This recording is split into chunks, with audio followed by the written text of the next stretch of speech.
இந்த முறை தக்காளி பார்த்தீங்கன்னா, நல்லா பழுத்த தக்காளியா வாங்கிட்டு வந்ததுனால, நெறைய தக்காளி வீணாயிட போது அப்படின்றதுனால, நல்லா பழுத்த தக்காளியா எடுத்துட்டு, தக்காளி குருமா வைக்கலாம் அப்படின்னு ரெடி பண்ணேன்.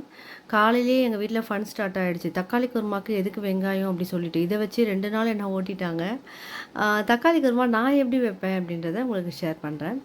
ஃபஸ்ட்டு ஒரு பேனில் கொஞ்சமாக எண்ணெய் போட்டுக்கிட்டு ஒரு ஒரு ஸ்பூன் சோம்பு போடுங்க. பிரிஞ்சி இலை, பட்டை, லவங்கம், அன்னாச்சி மொட்டு எல்லாம் போட்டு 2 வெங்காயம் பொடியாக கட் பண்ணி வச்சுருக்கேன். அதையும் ஆட் பண்ணிக்கலாம். எப்போவுமே வெங்காயம் போடும்போது கூடவே நம்ம கல்லுப்பு ஆட் பண்ணோம்னா வெங்காயம் சீக்கிரமாக வதங்கிடும். அதே மாதிரி தக்காளி போடும்போதும் மஞ்சத்தூள் ஆட் பண்ணிங்கன்னா தக்காளியும் நல்லா குழைய வெந்து வந்துடும். நல்லா வெங்காயம் செவந்து வர அளவுக்கு வதக்கி விட்டுட்டு கொஞ்சம் கருவேப்பிலை போட்டுக்கலாம். கருவேப்பிலையும் போட்டு வெங்காயம் நல்லா வதங்கி வந்ததுக்கப்புறமா நான் தக்காளி வந்து அரைச்சி தான் போட்டிருக்கேன்.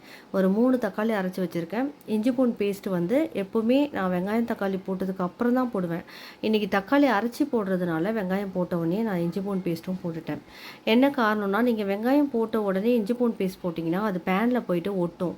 ஆனால் தக்காளி போட்டதுக்கு அப்புறமா இஞ்சி பூண்டு பேஸ்ட் போட்டிங்கன்னா அது பேனில் ஒட்டாது. ஸோ அதனால் அது மாதிரி போடுவேன்.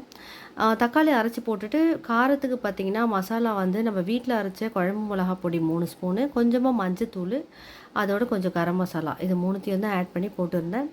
தேவைக்கேற்ப தண்ணி வச்சுக்கலாம். எந்த அளவுக்கு குழம்பு தேவையோ அந்தளவுக்கு தண்ணி வச்சுட்டு நல்லா கொதிக்க வைங்க. இந்த மசாலாவோட பச்சை ஸ்மெல்லாம் போகிற அளவுக்கு நல்லா கொதித்து வரட்டும். இதை சிம்பிளாக ரொம்ப ஈஸியாகவே பண்ணிடலாம். அதுக்குள்ளே மசாலாலாம் அரைச்சிக்கிட்டேன்.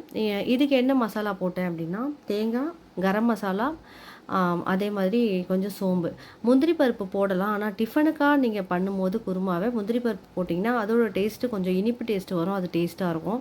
நான் ரைஸுக்கு குருமா பண்ணதுனால முந்திரி பருப்பு இதில் அவாய்ட் பண்ணிட்டேன். ஸோ கசகசா ஊற வச்சு போட்டிங்கன்னா அரைக்கும் போது முழுமையாக அரைப்படும். நீங்கள் ஊற வைக்காமல் போட்டிங்கன்னா அந்தளவுக்கு சரியாக அரைப்படாது. கசகசா போட்டாலே நல்லா திக்கு கொடுத்துரும் நம்மளுக்கு குழம்பு. எனக்கு தக்காளி குருமா ரொம்ப டேஸ்ட்டாக வந்துருந்துச்சு. சிம்பிளாக ஒரு 5 நிமிஷம் போதும். எல்லாம் கட் பண்ணி வச்சோம்னா 5 நிமிஷத்தில் இந்த குருமா ரெடி பண்ணிடலாம். ரொம்ப டேஸ்ட்டாக இருக்கும். டிஃபனுக்கும் நல்லாயிருக்கும், இது சாப்பாடுக்கும் நல்லாயிருக்கும். நல்லா கொதித்து வந்ததுக்கப்புறமா கொஞ்சம் கொத்தமல்லி போட்டு இறக்கியாச்சு. இன்றைக்கி லஞ்ச் மெனு பார்த்திங்கன்னா எங்கள் வீட்டில் நார்மலாக வந்து கருணக்கிழங்கு கொஞ்சம் இருந்துச்சு. இல்லை வார கடைசி சனிக்கிழமை அந்த மாதிரிலாம் பார்த்திங்கன்னா மீதி என்ன இருக்கோ அதை வச்சு முடிச்சிருவேன். அதனால் கருணக்கிழங்கு இருந்துச்சு, அதை வறுத்துட்டு புதினா கொஞ்சம் வந்து துவையில் அரைச்சிட்டு தக்காளி குருமாவோட சூப்பராக இன்றைக்கி லஞ்சை முடிச்சாச்சு. பாய்ங்க.